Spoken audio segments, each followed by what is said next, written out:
Ito pala mga loads ang magandang pampakain sa mga sisiw, pampatuka. Ito. Anay siya mga idol, nakukuha ito dyan sa mga niyugan. Kahit saan dyan mga idol, ito ka to, anay. Maganda pala ito mga idol sa mga sisiw.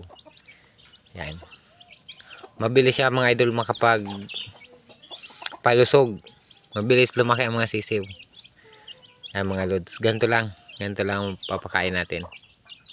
Yan.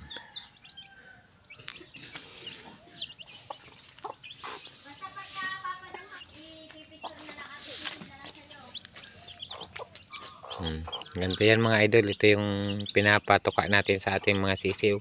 Para mabilis silang lumaki. Mabilis magkapakpak.